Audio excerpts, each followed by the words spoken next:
Holy Week, Palm Sunday. Christ's Passion serves us as an example. The Passion of Christ is, by itself, sufficient to form us in every virtue, for whoever wishes to live perfectly need do no more than scorn what Christ scorned on the cross, and desire what he there desired.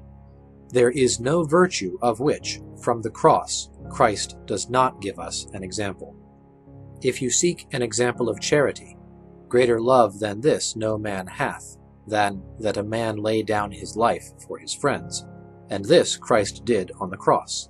And, since it was for us that he gave his life, it should not be burdensome to bear for him whatever evils come our way. What shall I render to the Lord for all the things that he hath rendered to me? If you seek an example of patience, in the cross you will find the best of all. Great patience shows itself in two ways, either when a man suffers great evils patiently, or when he suffers what he could avoid and forbears to avoid. Now Christ on the cross suffered great evils. O all ye that pass by this way, attend and see if there be any sorrow like to my sorrow. And he suffered them patiently, for, when he suffered, he threatened not, but, led as a sheep to the slaughter, he was dumb as a lamb before his shearer. Also, it was in his power to avoid the suffering, and he did not avoid it.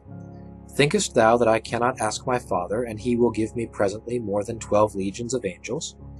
The patience of Christ, then, on the cross, was the greatest patience ever shown.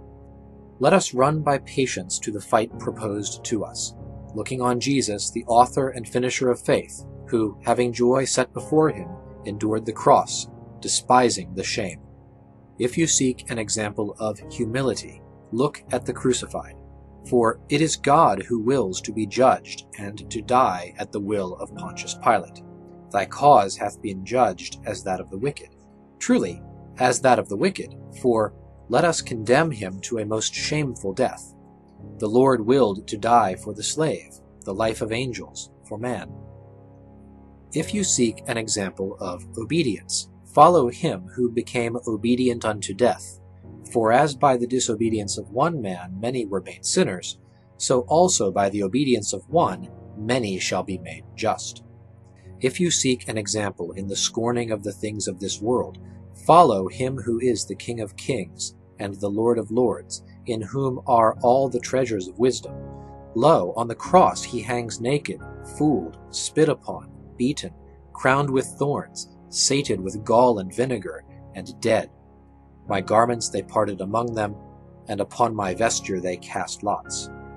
Error, to crave for honors, for he was exposed to blows and to mockery.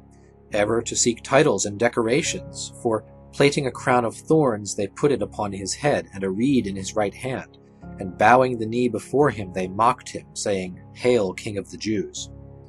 Error, to cling to pleasures and comfort, for they gave me gall for my food, and in my thirst they gave me vinegar to drink.